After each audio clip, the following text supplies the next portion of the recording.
A break in the action there in Massachusetts. Let's bring in our guest for this hour, trial attorney Mackenzie Jo Brennan. Thank you so much for being with us today. Great to see you. All right, so we've been listening to this case out of Dedham, Massachusetts. This is the second police interview we've been listening to that the defendant did. This one took place on January 5th. The first one was on January 4th. We heard investigators there asking him about the state of his marriage. Had you thought about separating, a divorce? And he said no. Everything was seemingly going okay. What are you taking away from this police interview?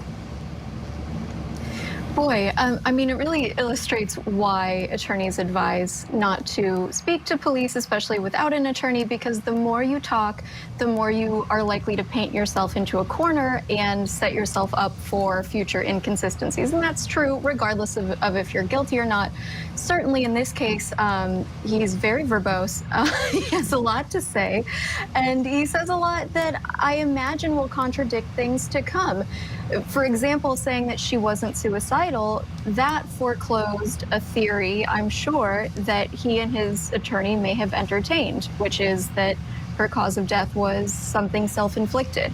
But because we have all these statements now that would contravene something like that, I think of, you know, you have to feel for this poor defense attorney who is very good at his job, but has to work with a lot of guideposts that each statement is putting up. Well, you make a great point. Because of that interview, defense counsel wasn't left with a lot to work with. And so what did he say in the opening? He said that this defendant here came upstairs, felt that something was wrong. He went and nudged his wife. She fell down. She was dead. They're saying that she just died suddenly and he didn't know what to do, so he panicked.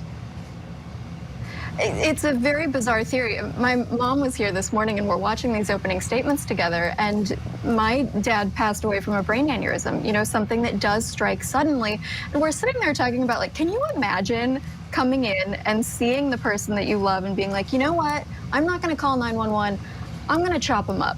I mean, there are so many phases in that alleged panic chain, you know, if we're saying that he freaked out because he might be held accountable, where you can stop and think, maybe call someone instead.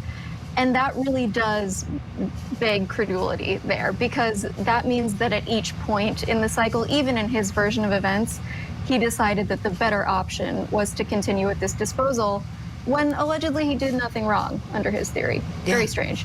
Yeah, that's what he says. Yeah, he didn't do anything wrong, just panicked and, yeah, then did what you said. So, crazy theory. We'll have to continue watching and see how it goes. Thanks for your insight. We're going to squeeze in a quick break. More of the Brian Walshe murder trial when we come back.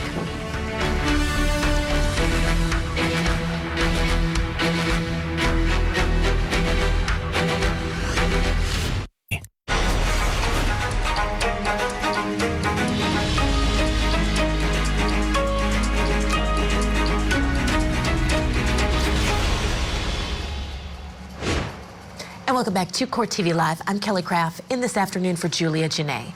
Now let's head back to Dedham, Massachusetts, where defendant Brian Walshe is standing trial on charges that he murdered his wife, Anna. Prosecutors say that Walshe killed Anna back in 2023, then spent several days trying to conceal the crime before she was ultimately reported missing. She was reported missing by her employer. Her body has never been found. The jury has just returned from their lunch break, and they are about to hear more of the defendant's second interview with police. Let's get you back into court.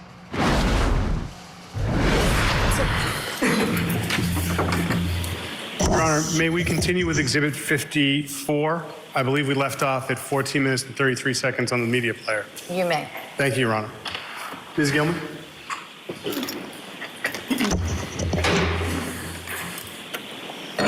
And I was happy to live anywhere at that point, but that was, I mean, you grew up with it.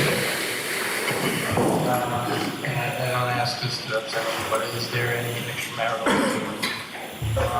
with you or? No, not at all. Certainly not with me, and not that I have any information that's on us. Like everyone who called me said lately, like how to work all this. The same story that I had is the same story Alyssa and Adela and Fascinating with Amy, is that she works all the time and she flies home to see you guys and she comes back and she's constantly working. she said that she would like eat in her bed and pass out a lot. So that was everyone else's experience. So yeah, I would be surprised that when we were seeing when we were first dating, we were seeing other people, but that was 12 years ago or more. So in your experience, you had no suspicions that she was seeing someone else and doing anything like that? No indication to you that was going on? No, not at all. I mean, obviously, we were apart, but we spoke a lot. That's why, people were like, well, don't worry if you haven't spoken to her. But we spoke all the time. We spoke in the morning and in the evening. So. And everyone, she had her rings, talk about her husband and her kids. I mean, that just seems weird to have an affair. She had close friends here. I know she spent a lot of time in D.C. and when she came here, she was talking with you, family most of the time. Yeah. Did she have someone that she would spend time with here, like a girlfriend? Or... Yes. So there's Rima, a very good friend of hers. Ferreira. She is the head of HR for the Park Plaza Hotel. How do you spell Rima? I know how to spell the first name, not the last name. R-A-Y-M-A, Rayma, so it's Rayma. And then Ferrer, which I'm not as familiar with. Take a guess. F-E-R-R-E, Ferrer. All right. And you said head of Park Plaza? Yes.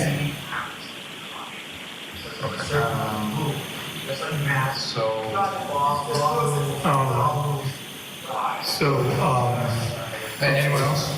Yeah, so Rima was so when she was here, she spent most of her time with us.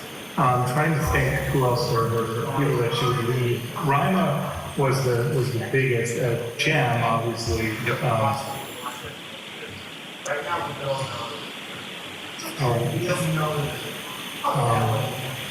So I'm trying to think. Sorry, I'm getting distracted. Yeah. I'm not distracted. Rima, Jam. Who else did she hang out with? Well, Peter Curry was here. Peter came by? Yeah, Peter came. He didn't. I was like, I'm fine. He showed up anyways. It was like he needs support. So that's his brother. He lives in Marshfield, so we're pretty close with them.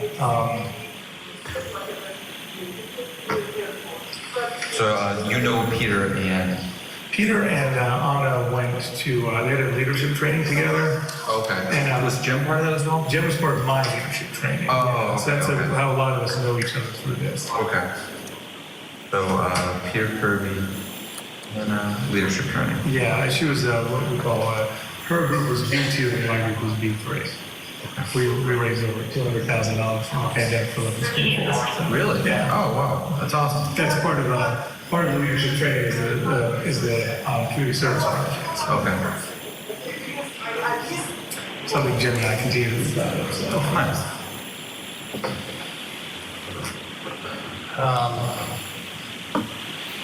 What do you think? What do you think? First it's been like I feel like it's a bad dream. I'm having to wake up, and it's gonna be all over. I'm having a hard time sleeping or thinking, and then the fact that my mother has an investigative team in DC who's now they don't believe she went back to DC. And Jen and Della, where else did she go to? I mean, I have no idea. I mean, like if you said she went to New York or Mars, anyone could be possible because I have no idea where else she would go. And I talked to Candace today, who's a friend of ours, and I said she's not someone that would ever go haywire like that. That she would just go and not say anything to anyone or take a large sum of money from one of the accounts and just, leave you. But she wouldn't leave us or her kids. I mean, it's not possible. What do you guys do for banking? I know she's got the JetBlue card. Yeah, so everything's in her name the way I set it up. Like my grandfather's taught me, make sure your wife is always taken care of. And, with my legal problems, it's been useful. Saying also she always pays things on time and I do not. So It's like bank institutions, stuff like that. yeah, so she's got Liberty Bay. She's got one in Marblehead, Brand Bank.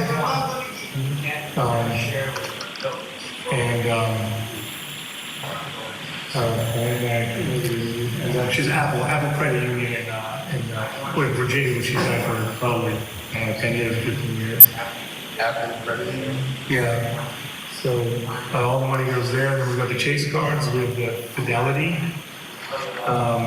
which something happened with the Fidelity card, which was in Belgrade. So that hasn't been used really. Is that like canceled? And it was. I think we might have new ones, but we haven't used that one. Okay. And then the JetBlue, which is the only one that I don't deal. I don't deal with bank accounts. I don't deal with those. But I used to deal with all the investment accounts and all of the view of. Obviously, we want to contact these banking institutions. Yeah. If any activity is going on. Sure. I would. Have you been monitoring this? I'm monitoring the Chase. The Fidelity, nothing's been going on. But the Chase, I used the Freedom card, and the last time she used the Freedom card in Belgrade, it doesn't have foreign transaction fees. So I was like, so I called her to don't use the card there. So then she switched to the other Chase, and then she got the JetBlue because she's like, hey, I want these 80,000 points. So that was the last sort of credit card conversation we had 6 weeks ago or something, 4 weeks ago. Okay. When's the last time you checked the activity on these card accounts?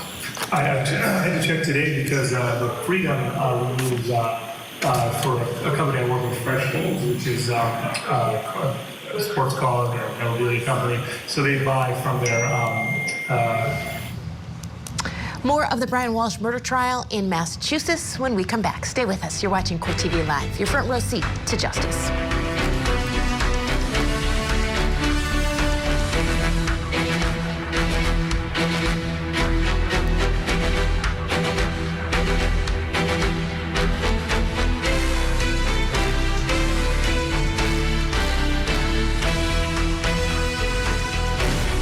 The disappearance of mother Anna Walshe. Her husband now charged with her murder. All eyes on this accused killer. Mr. Walshe was suspecting his wife of having an affair. The massive trail of evidence. This incredible timeline of Google searches. It shows everything that was in his mind. He searched how long before a body starts to smell. The disappearance of Anna Walshe murder trial. Live coverage today on Court TV.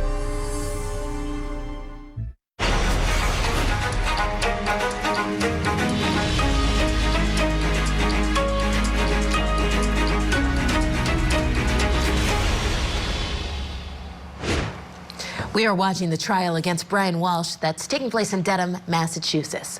Walshe is charged with murder in the presumed death of his wife, Anna. The Commonwealth says that he killed her on New Year's Day. This was back in 2023. The defense, however, claims that she died a sudden death and that Walshe covered up her disappearance to protect their children. Let's go back into the courtroom now. We are picking it up with more of the defendant's second police interview. Credit card, and then they pay us back. So that's one of the. So I'm always checking that card. Okay. Any suspicious activity on that? No. Any transactions you don't recognize? There's nothing I don't recognize. No. Okay. As far as travel, has Anna done any domestic travel in the United States in the past year or two, anywhere? It's been DCA to Boston, and then I forget if she went to Chicago or New York. She went to Chicago to meet some of the head brass that Tishman Spire. Then she went to Belgrade, and but that was it. No, she was complaining about travel since my problem, so we were looking to do something at some point. So Chicago for what? Yeah. What was the destination that she really wanted to go to? Oh, Japan. She kept saying, "We're going to take her to Japan." I said, "Yeah, absolutely." It was on my list. I had done a lot of business there years ago, and I said it's good. She loves the Japanese food, so.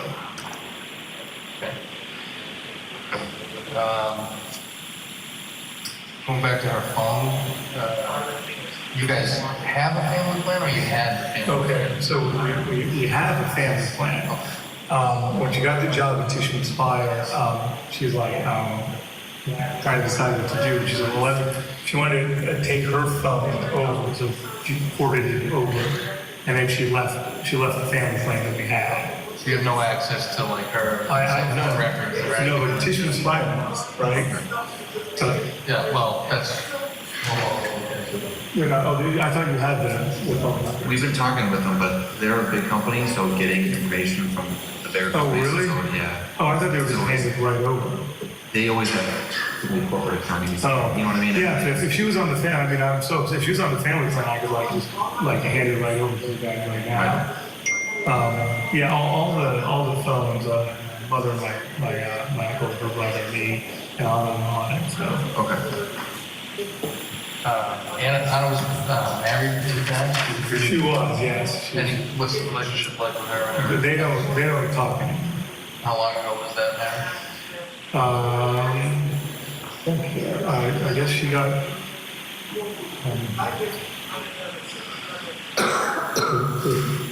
She must have gotten divorced in 2012. And it was only like the last 3 years or so. So they don't have, to your knowledge, or? They I keep asking because, we were talking to Martha, like, he won't talk to me. They were talking a little bit, but once we started having kids, that was it. What do you mean? I'm sorry, you said you keep asking what? I said, if you want to talk to Mark, it's been a long time, we had a good relationship. I mean, it wasn't a bad person, just didn't bring everything out, so. But she said that every time she's reached out to him, he hasn't gotten back in touch with her. But he lives in D.C. That's where they met. What's his name? Mark Knipp. Mark Knipp? Yeah, it's spelled Knipp, K-N-I-P-P. One of the chase cards is under that Mary's name. Okay. Oh. We don't use that one. That's the first one she got with him. But then she changed her name from, so it's on the Knipp on the card. But it's still an active credit card? It's an active card, but we ever used it, and there was $229 of credit on it. No one used it the last 6 or 7 months, so. She normally carry a large amount of cash with her? So we've discussed this occasionally, but I mean, there's been times she only had $50 with her. Like, she had $10,000 when she came back from Belgrade. She brought it for a lawyer who's Serbian, who lives in, we went there, lives in, it's by the water, near Boston, Winthrop. They live in Winthrop, so we took it over. So that would be a lot of money for her, but she hasn't had it, $2,000 to $5,000 at times. But her personal use? Or? No, she just cared if we had cash from Fresh Bowls, or if there was some money I could give to her quickly. But then she would forget, so then there were times when she'd be carrying a lot of cash. But I don't know if she had a lot of cash on her this time, though. I don't go through the moment, so. But there are times where I said to me money and she's only at $50.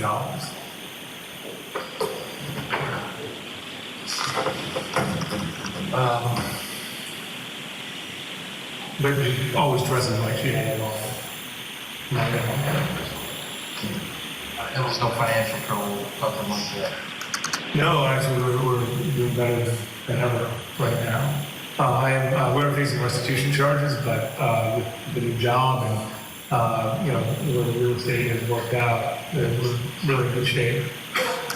Did you guys have any arguments or anything on New Year's Eve? No. New Year's Day before she left? No, it wasn't enough time on New Year's Day to have an argument, but New Year's Eve, everything was fine. We were excited, what she wrote. Peter saw what she wrote for it was very positive, and Jen was here, and there was it was exciting. 2022 was a hard year, but 2023 is going to be the best ever. And she was and it's just not, at all. You guys have you had major arguments in the past, anything like that? So the biggest, and yes, I mean, beyond integrity, so we haven't arguments, but we're very aligned with almost everything that we do. We really have a lot of the same tastes, and ultimately we defer to each other with what the other person's good at. But the biggest argument we had in 2022 was when she had to go to Belgrade for 2 weeks. And that was 2 weeks of vacation. I was like, I don't know if you could use you hear a voice for 2 weeks. So I have to go to Belgrade. So yeah, that was our biggest argument. And I couldn't get in touch with her. My mother reminded me. I couldn't get in touch with her for the first few days in Belgrade because the phone didn't have international. So I was upset about that. So that was the only other time this year that I didn't have contact with her daily. So you normally have daily contact with her? Yeah, more than once. Still with us, trial attorney Mackenzie Joe Brennan. Mackenzie, all right, getting into the financial situation in the household. We said that a lot. That can lead to a lot of challenges. So police are picking his brain about what was going on behind the scenes financially.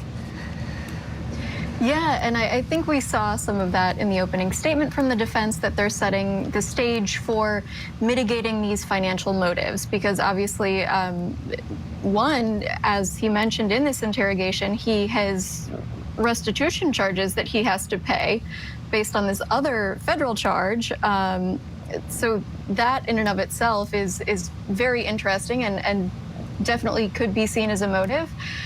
She also was the breadwinner. That is going to be something to overcome. I keep noticing that his mother is coming up a lot, and I know that you guys reported earlier today that she had blown him a kiss in the courtroom, and it's just so interesting because that reminded me of some of the interplay between Brian Kohberger and his mother at that sentencing. You also have Brian Laundrie and his mother. There's such a strange dynamic between some of these alleged accused killers, depending on the case, and their mothers. And obviously this man is older than any of those other examples that I gave. He's 50 now. So it's just so interesting to see the role that she clearly played in his life. And I wonder if that's going to come out more as the trial continues, the role and the motivation that she had. Yeah, I mean, that's something, that Matt Johnson has talked to us about, when he gives us the feedback back here in the studio. He talked about the mother being there and just the dynamic between the two of them. So interesting observation by you as well. Mackenzie Joe, thank you so much. I always appreciate hearing from you, and we appreciate your insight. Have a great day. Thank you for joining us this hour. And coming up, we are going to continue to follow this case. We have been watching out of Dedham, Massachusetts. It is the Brian Walshe murder trial. Plus, Taylor Schabusiness, she is back in court today. She's going to be sentenced for attacking a prison guard in the same prison where she is already serving a life sentence for murder. We'll have all of that and much more when we come back here at Court TV. Stay with us.